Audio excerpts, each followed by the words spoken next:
11절까지 교독합니다. 그들이 예루살렘에 가까이 가서 감람산 벳박에 이르렀을 때 예수께서 두 제자를 보내시며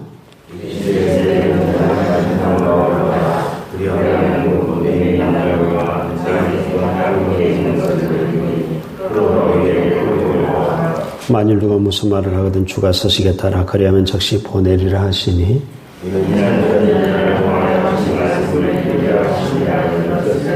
시온 딸에게 이르기를 내 왕이 내게 임하나니 그는 겸손하여 낙이 곧 먹이 매는 짐승의 새끼를 탓도다 하라 하였느니라.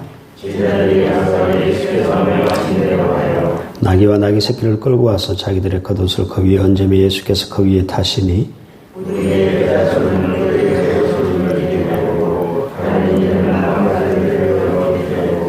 앞에서 가고 뒤에서 따르는 무리가 소리 높여 이르되 호산나 다윗의 자손이야 찬송하리로다 주의 이름으로 오시는 이야 가장 높은 곳에서 호산나 하더라.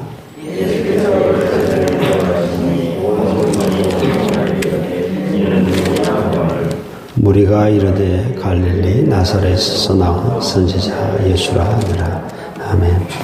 오늘 본문은 어느 주일날 우리가 읽는 본문이죠? 종려주일, 고난주간은 하루 앞두고 종려주일에 읽는 본문입니다.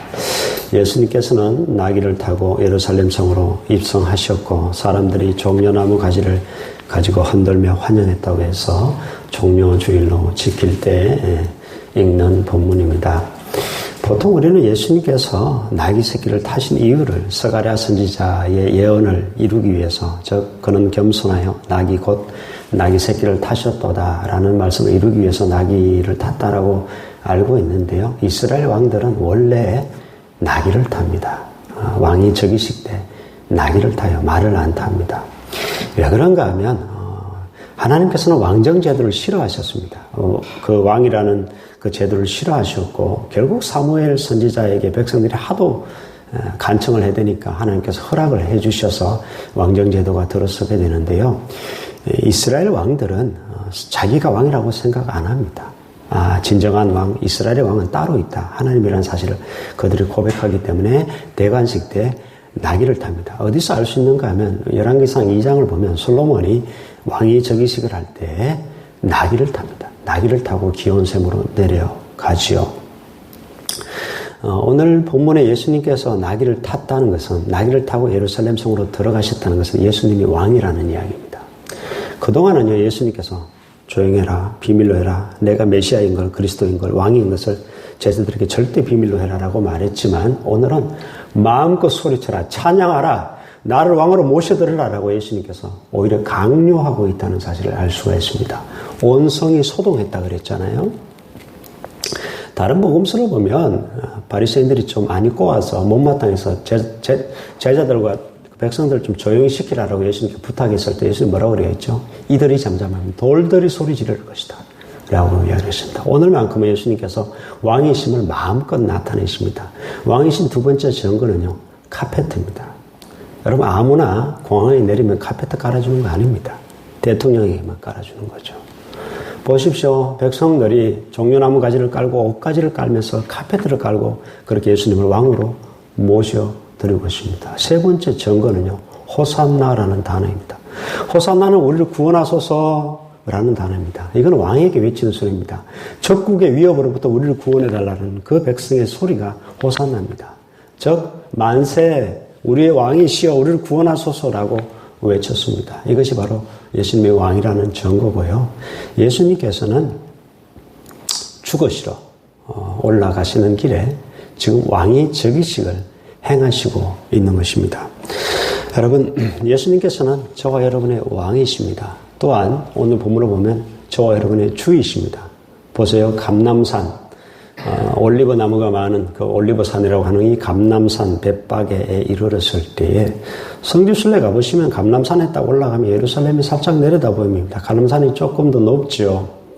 바로 그 감람산 동쪽 기슭에 있는 벳박에 이르렀을 때에 제자들을 보내면서 그 마을로 보내면서 뭐라고 이야기합니까? 가면 나귀와 나귀 새끼가 함께 있는 것을 너희들이 보게 될 것이다. 적시 풀어 끌고 오너라. 주인이 뭐라고 하거든? 뭐라고 이야기하라고요? 주가 서시겠다. 주가 서시겠다.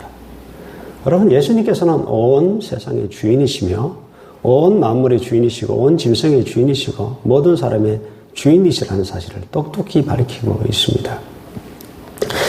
여러분요, 사람들이 예수를 왕으로 모셔드리지 않으면 망합니다. 그리고 예수를 주로 모셔드리지 않으면 망합니다. 예수님 지금 그것을 말씀하고 있는 겁니다.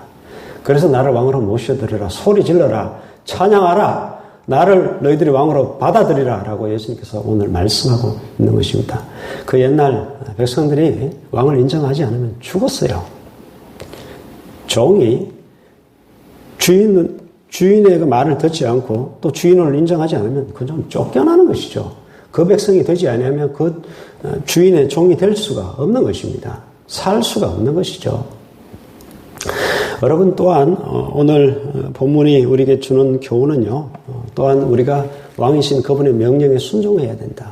또한 그분의 뜻에 우리가 순종해야 된다. 종이 주인의 뜻에 순종하지 않으면 그 집에 살아남을 수가 없는 것입니다. 그 역할을 감당할 수가 없는 것이죠. 우리가 왜 그분의 명령에 순종해야 되고 그분의 뜻에 따라야 되는가 하면 그분은요. 우리가 당해야 할 그 죄값을 우리에게 있는 그 죄를 다 혼자 뒤집어 서시고 죽으신 왕. 백성들의 죄를 다 뒤집어 서시고 죽으신 왕이시기 때문이고 그 종의 죄를 다 종들의 죄를 다 뒤집어 서시고 죽으신 주인이시기 때문에 우리가 그분의 뜻에 순종하는 것이죠. 우리를 향하신 그분의 뜻은 항상 선하고 좋은 것입니다. 여러분 그래서요. 우리 인생이 왜 이 모양 이 꼴인가 하면 그동안 우리가 주님의 뜻에 제대로 순종 안 해서 그렇습니다. 정말 주님의 뜻에 제대로 순종했다면 주님의 뜻이 무엇인지 잘 분별하고 정말 잘 따라갔다면 이보다는 훨씬 나은 인생이 되었을 것입니다. 그것이 성경이 우리에게 말씀하고 있는 바죠. 아니 구원과 영생을 넘어서 뿐만 아니라 우리가 이보다 훨씬 더 축복된 인생을 살아가고 있을 것입니다. 여러분 인간은 참 안타까운 것이요.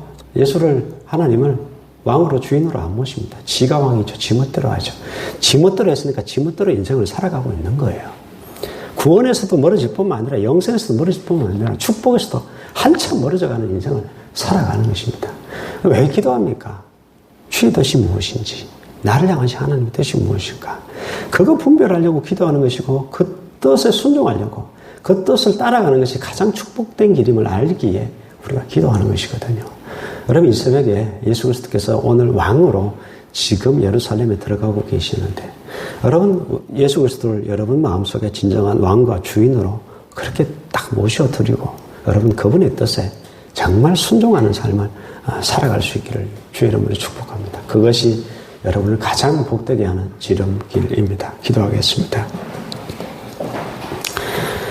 하나님 아버지, 그리스도께서는 그동안 자신을 왕임을 메시아임을 비밀로 하시다가 오늘은 마음껏 그렇게 밝혀 나타내시고 또 왕으로 모셔드리라, 찬양하라, 소리 지르라 그렇게 말씀하시고 있습니다. 하나님, 우리가 그리스도를 주로 왕으로 모셔드리지 않기에 우리의 구원은 멀어지는 것이고 또한 그분의 뜻에 순종하지 않기에 우리의 인생은 이 모양 이 꼴로 살아가는 것입니다. 주님, 솔직히 주께서 우리의 왕이심을 주인이심을 고백하지 않는 저희들임을 솔직히 고백하오니 우리를 불쌍히 여겨주시고 내가 주인 되지 않고 세상 그 어느 것도 나의 왕이 되지 아니하고 주만을 나의 왕, 나의 주로 모셔드리게 하시고 또 주의 뜻만을 쫓아 살아가는 참 복된 인생, 또 구원받는 복된 믿음의 사람들 다 될 수 있도록 주님 축복하여 주시옵소서. 사랑이 많으신 예수 그리스도의 이름으로 기도드립니다. 아멘.